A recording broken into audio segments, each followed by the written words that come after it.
A kingdom once peaceful is destroyed by a calamity and lost to time. Its king used his magic to steal everyone's ability to speak before throwing himself into the abyss, never to be seen again.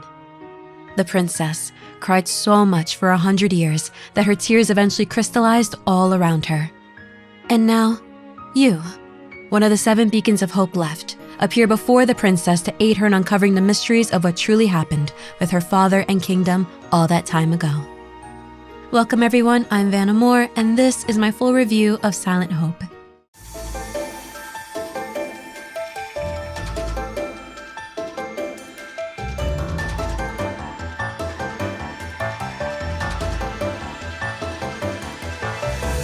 Silent Hope is Marvelous's new RPG game that just came out in October of this year.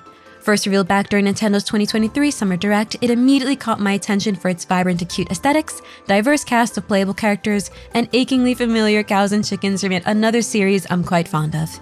It's a roguelike dungeon crawler with simple and easy battle mechanics. There are 7 characters for you to play as, each with their own unique fighting style, so if you're the type to fancy a certain archetype, you're sure to find a character here that'll suit your playstyle. In this review, I'll mostly be going over the gameplay and highlighting some key things that I feel are important to know if you're thinking of buying this game.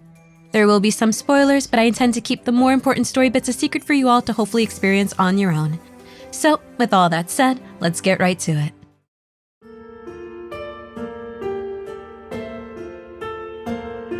A long time after the kingdom was abandoned, 7 colored lights flew out from the abyss.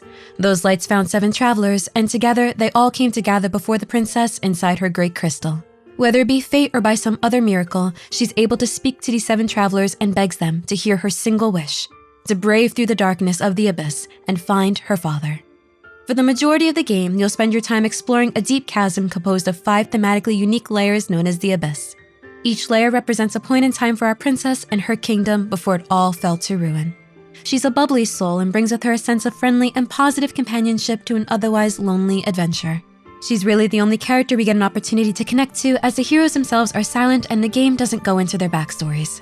While this normally would have struck me with disappointment, I honestly didn't feel like it took away from the experience. Silent Hope's plot and its focus is made very clear from the start. This story belongs to the princess and her past, not to the characters we play as. Something important to note, the playtime for this game is on the shorter end. Completely doable anywhere between 12 to 15 hours if you're solely leveling one character. I feel this could be a point of worry for some players considering the $39.99 price tag. I feel it's incredibly important to highlight Silent Hope for what it is, a simple dungeon crawler that focuses more on its newcomer-friendly mechanics over a story as deeply layered as the Abyss.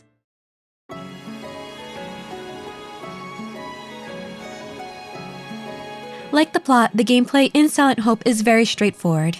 Each run will have you going through several floors of the Abyss, fighting various monsters, collecting loot, and then returning back to base camp to do your craftings. I was super appreciative that the game took no time in throwing me right into it. The tutorial is quick and doesn't dilly-dally whatsoever in getting you familiar with the gameplay loop. A feature I really enjoyed was being able to return back to base camp through the usage of crystals scattered throughout the dungeons. This created a bit of a need for strategic planning to know when it was time to call off a run before things got too dangerous. If you let your character's health fall to 0, the princess will teleport you back to base camp, but unfortunately all that loot that you picked up gets left behind. You can also use these crystals to change your characters in the middle of a run, which can be fun if you like to add a little challenge or variety to your fights. Something important to note, this is a single-player game. While there are several characters for you to play as, you can only take one character out at a time. Characters level independently from each other, and difficulty does not scale based on what character you take out, but rather what layer of the abyss you are on. The deeper down you go, the harder the fights will be. This makes it a positive for replayability, but a negative if you're looking to tackle the story only once.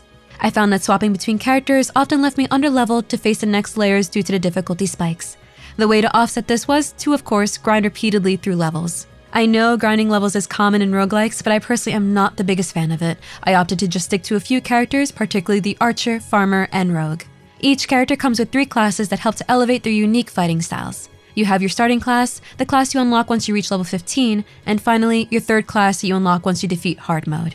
Hard Mode and Master Mode are part of the post-game content, so unfortunately that final class is locked even after you defeat the initial story.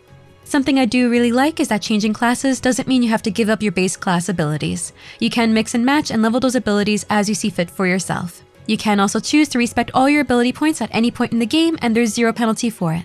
Many of the creature designs are callbacks to Marlis's Rune Factory franchise, and while this was a cool connection to see, I did find myself longing for more of a variety with not just the monsters but the floor layouts themselves.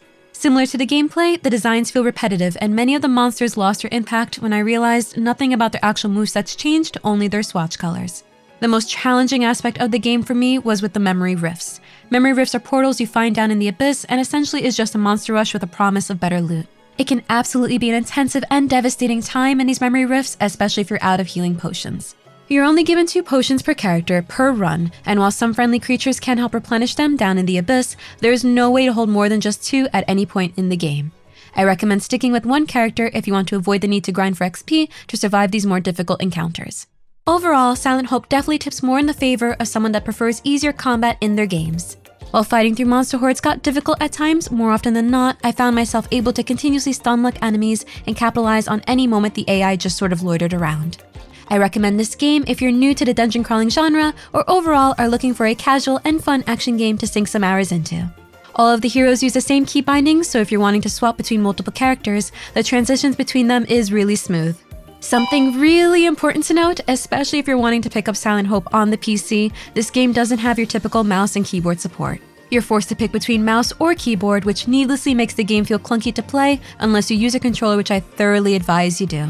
You can opt to purchase and play this game on the Nintendo Switch as well, and while I can't speak for the optimization for this game on console, it does run remarkably well on the PC. A few other shortcomings I feel the need to share have mostly to do with navigating the crafting menus at base camp.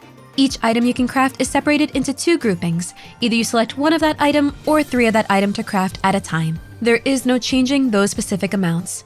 The whole process became tedious, especially the further you got into the game and had more materials to then sift through. As for gear, I didn't personally have much of a problem when it came to making sure my characters had appropriately leveled equipment. Like other roguelites and dungeon crawlers, discovering gear is very much RNG. I did appreciate that the weapon drops could be for any character rather than just the one you're playing. However, like with the crafting menu, I felt there was room for improvement here. There's so much equipment you can pick up, and most of it felt bloated rather than being something useful. A big piece of advice I can give, definitely utilize the desynth ability at your toolbox to get rid of a bunch of equipment before it all just stacks up in your inventory like mine did. I somehow missed a part in the game where it's explained to you that you get booster parts for your upgrades from desynthing equipment.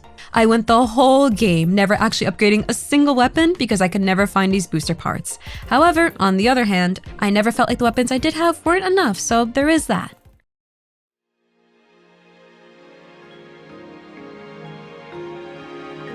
After spending approximately 15 hours on Silent Hope's initial story, with its simplicity, great soundtrack, and fluid gameplay, I found myself feeling content. With the addition of a new villain to defeat and more levels to explore post-game, I do feel like I got my money's worth. Sometimes we need a game where we can just turn our brain off and not have to worry about any complexities. I feel like Silent Hope does just that. And getting to pet the cow is also a good way to top off an overall satisfying game. I can't thank you all enough for sticking with me to the end of this video. If you'd like to see more content like this from me, do consider subscribing as it definitely helps the channel out a lot. Thank you all truly so much for watching, and I'll see you on the next one. Bye!